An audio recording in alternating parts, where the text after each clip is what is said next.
Jika kamu ingin mengumumkan bahwa kamu mencalonkan diri sebagai presiden, sebaiknya jangan melakukannya dengan cara yang paling memalukan, menjijikan, mengerikan, dan membuat malu, seperti yang baru saja dilakukan oleh AOC. Dan ketika aku bilang, teman-teman, video ini adalah salah satu aksi cari perhatian paling memalukan yang pernah dia lakukan. Aku tidak tahu apakah aku melebih-lebihkan. Jangan aneh-aneh soal ini. Meskipun aku tahu kalian semua pasti akan begitu. Baiklah semuanya, maksudku, kenapa kami harus aneh? Kenapa kami harus aneh dengan fakta bahwa kamu menyuntikkan diri sendiri untuk menyimpan sel telur demi masa depan, padahal kamu, wanita berusia 36 tahun yang sudah bertunangan selama 4 tahun. Dan aku sudah bilang ke kalian, ini cuma aksi publisitas untuk mengumumkan bahwa dia ingin mencalonkan diri jadi presiden. Tunggu saja. Deko dan aku, hari pertama membekukan sel telurku. Aku mulai menjalani prosesnya, dan sekarang aku punya... Mari kita lihat.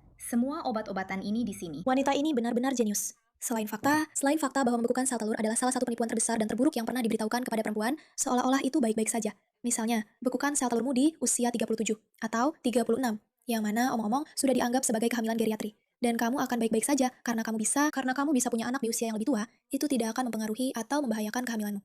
Ini salah. Ini adalah kebohongan. Perempuan seharusnya mulai memiliki anak setidaknya di usia 20 tahun dan tidak menunda hidup atau karir mereka. Tapi alasan dia melakukan ini dan alasan ini jadi aksi publisitas hanyalah karena itu. Dia mengumumkan di sini, meskipun dia adalah perempuan berusia 36 atau 37 tahun yang sudah bertunangan selama 4 tahun, bahwa dia menunda punya anak. Yang menurutku bodoh dan tidak masuk akal. Ini juga menunjukkan di mana sebenarnya prioritasnya. Karena ada sesuatu yang sangat besar yang akan segera datang. Dan karena situasi politik saat ini, yang pada dasarnya berarti, teman-teman, aku ingin memberitahu kalian semua bahwa aku ingin menjadi presiden. Tapi aku akan menunda punya anak demi itu. Aku akan menyuntikkan ini dulu. Tapi aku dapat tips dari seorang teman karena suntikan ini. Agak perih. Rasanya sedikit terbakar. Jadi, seorang teman memberitahuku bahwa jika kamu melakukan suntikan pertama dulu dan biarkan dulu selama kamu melakukan. Kamu tahu betapa jeniusnya ini. Kamu tahu kenapa ini sangat pintar. Pertama-tama, dia mengingatkan semua orang. Aku adalah seorang perempuan. Aku adalah seorang perempuan. Aku adalah seorang perempuan. Aku salah satu dari kalian. Aku harus melakukan hal-hal yang perlu kita lakukan. Dan tentu saja, dia memicu banyak kontroversi dan banyak pembicaraan tentang hal itu. Sehingga dia bisa berkata, lihat, aku adalah definisi dari apa artinya menjadi seorang feminis. Aku ingin memiliki segalanya, dan aku harus mengutamakan negaraku. Bahkan dengan pengorbanan pribadi yang besar. Dan lihat, aku melakukan sesuatu yang berhubungan dengan medis. Dan kita melakukannya bersama-sama karena, ya, itu memang menyakitkan. Pernahkah kamu mengalami ini? Ya, kita memang begitu. Kita adalah generasi baru perempuan-perempuan yang buruk-buruk-buruk, yang berpikir bahwa kita bisa menguasai dunia dengan ide-ide yang buruk-buruk-buruk. Tapi lihat bagaimana aku membuat diriku disukai oleh kalian. Lihat bagaimana aku menunjukkan bahwa kamu dan aku, kita ini sama. Kita melakukan suntikan yang sama. Dan itu agak sakit. Dan aku sedikit gugup melakukannya. Tapi kita harus melakukan ini demi kebaikan bersama. Sejujurnya, ini lagi-lagi adalah aksi publisitas yang jenius. Tapi begitulah Alexandria Ocasio-Cortez. Sebuah aksi publisitas yang sangat-sangat-sangat bagus tanpa ada substansi di baliknya. Ada lagi? Mungkin rasanya sedikit kurang perih. Aku tidak tahu. Tapi jelas, aku tidak melakukannya saat live sekarang. Bisa kamu bayangkan? Aku tidak mau terlalu terdistraksi dengan siaran langsung karena aku sedang menyuntikkan sesuatu ke diriku sendiri. Mungkin nanti. Mungkin kalau aku sudah jadi pro dalam hal ini, aku akan melakukannya. Maksudku, kenyataan bahwa seorang politisi perempuan berpikir dia harus melakukan pembekuan sel telurnya saat live menunjukkan seberapa jauh kita telah berkembang.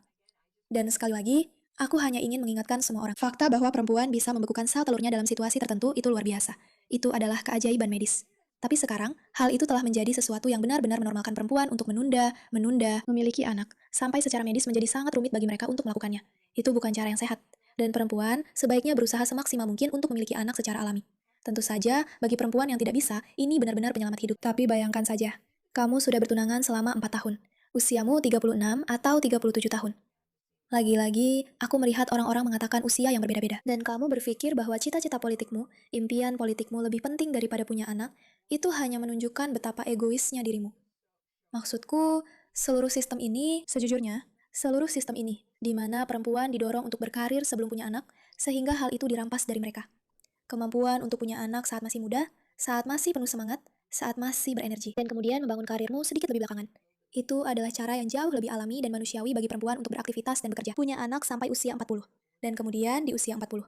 Pergilah keluar sana dan bangun hidupmu ketika kamu lebih cerdas, lebih bijaksana, sudah banyak berbuat untuk orang lain, sudah membangun sebuah keluarga. Maksudku, itulah keajaiban menjadi seorang manusia. Ini benar-benar penyimpangan dari hal itu.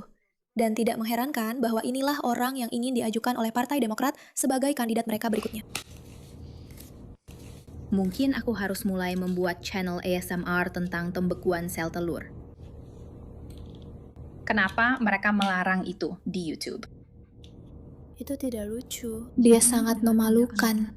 Pada dasarnya marutkan bubuk ini. Baiklah, lihatlah.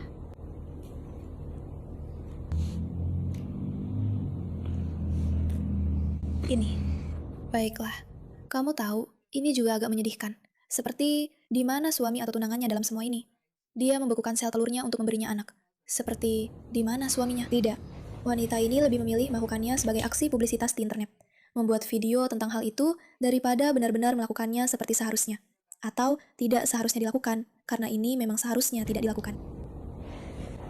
Jangan aneh-aneh soal ini. Meskipun aku tahu, kalian semua pasti akan begitu. Oke. Aku tidak akan berbohong padamu. Aku punya hal yang lebih baik daripada menonton Alexandria Ocasio-Cortez menyuntikkan perutnya yang menjijikan dan menggelikan. Aku benar-benar tidak tertarik dengan ini. Tapi ini mengerikan. Alexandria Ocasio-Cortez mulai proses membekukan sel telurnya, memberi petunjuk bahwa dia sudah berpikir tentang pemilu 2028. Menurutku itu keren, tapi itu salah. Oke teman-teman, tidak benar mendorong hal seperti ini. Dan semua yang dia katakan adalah kebohongan, manipulatif, dan salah. Maksudku, coba saja tonton yang satu ini. Asuransiku tidak menanggung Rp1 pun dari ini. Ini 100% bayar sendiri. Tidak masuk ke dalam deductibleku. Tidak ada. Tidak menanggung apapun. Jadi ada 2 sumber utama biaya. Jadi kamu tidak hanya membayar semuanya sekaligus ke dokter. Lihat, di sini dia berhasil entah bagaimana memasukkan sosialisme. Lihat betapa buruknya itu. Lihat betapa mahalnya untukku. Omong-omong, di video ini dia mengeluh bahwa dia menghabiskan bertahun-tahun menabung untuk prosedur pembekuan sel telur seharga $8.000 ini. Prosedur. Bohong. Kamu membayar untuk obatnya, dan kemudian kamu juga membayar klinikmu dan untuk prosedurnya. Jadi ada 2 biaya di situ. Beberapa tempat sangat mahal.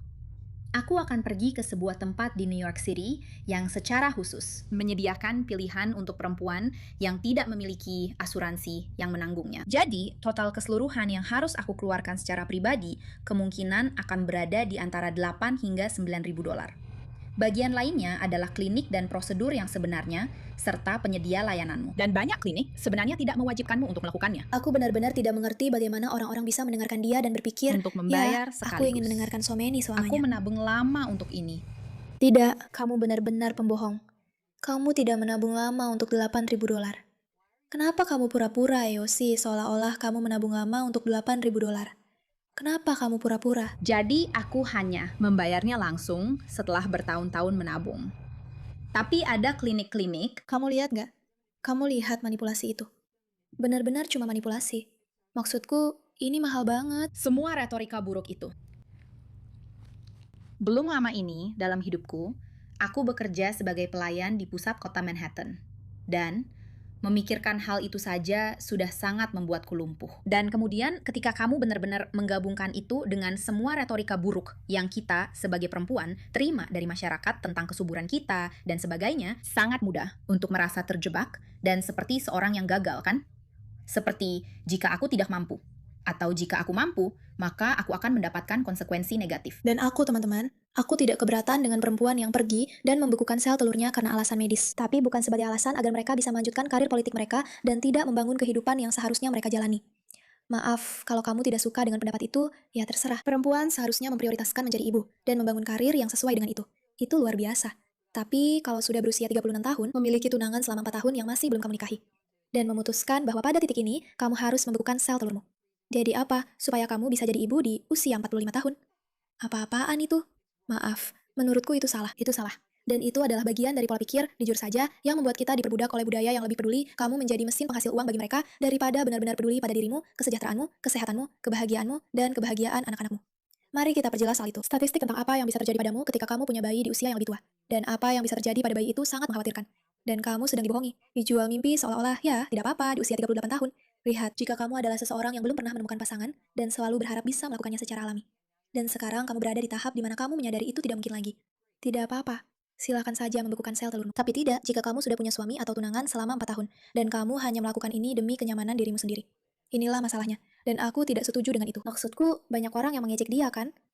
Ini adalah video AI. Aku diberitahu bahwa membekukan sel telurku akan menjadi ide bagus jika ingin maju di tahun 2028. Aku tidak percaya masih banyak orang yang belum melakukan ini.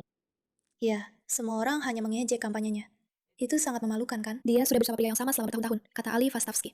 Tidak ada alasan dia belum punya anak. Sekarang, dia akan membutuhkan IVF atau ibu pengganti untuk punya bayi, yang selalu membawa risiko etika dan kesehatan yang harus ditanggung oleh bayinya. Sangat jarang, bahkan dengan pembekuan sel telur dan IVF, seorang wanita bisa hamil setelah usia 40 tahun. Sebagian besar embrio yang dia buat tidak akan pernah berkembang menjadi bayi. Dengan sengaja menunda menjadi ibu hingga usia 40-an, berarti menghilangkan kemungkinan anak-anaknya mengenal kakek nenek mereka. Dan mungkin juga menghilangkan kemungkinan cucu-cucunya mengenal dirinya. Itu adalah tindakan yang egois. Membekukan sel telur sangat buruk untuk kesehatanmu. Dia membungkus kebohongan bahwa perempuan bisa memiliki segalanya, seolah itu sesuatu yang indah. Kamu tidak bisa. Biologi itu nyata, dan bagaimana kamu mengatur hidupmu akan menentukan masa depanmu. Ali benar sekali di sini, karena beberapa orang kesulitan menerima hal ini. Berikut penjelasan yang mudah. Tidak ada yang salah dengan seorang ibu yang punya anak di usia yang lebih tua. Memang begitulah keadaannya. Itu indah. Banyak wanita yang sebenarnya ingin menikah dan punya anak lebih awal, tidak bisa, karena keadaannya memang tidak memungkinkan. Namun, sengaja menunda menjadi ibu hingga usia akhir 30-an atau 40-an, terutama melalui pembekuan sel telur, IVF, dan ibu pengganti, memang egois dan tidak bertanggung jawab. Karena semua alasan yang disebutkan di bawah ini. Dan jika itu bukan urusan kita, seharusnya dia tidak memposting tentang pembekuan sel telur di media sosial dan mendorong wanita lain untuk mengikuti jalan yang sama. Aku tidak tahu apakah aku bisa mengatakannya dengan lebih baik. Dia benar-benar sangat pandai dalam apa yang dia katakan. AOC, ini dari Laura Loomer. AOC sudah bertunangan dengan pasangannya selama 4 tahun. Jika dia ingin membuatnya hamil, dia pasti sudah melakukannya sekarang. Seseorang harus memberitahunya tentang ini. Dan omong-omong, kalian pernah lihat seperti apa suami AOC? Maksudku, tentu saja. Dengan semua hinaan yang dia lontarkan kepada pria kulit putih, dia justru memilih pria kulit putih yang bahkan tidak tertarik benar-benar memberinya anak. Menyedihkan, menyakitkan, memalukan, konyol. Dan untuk mengagung-agungkan hal itu, terutama seolah-olah itu adalah langkah menarik menuju pengumuman pencalonan presiden. Sungguh mengejutkan.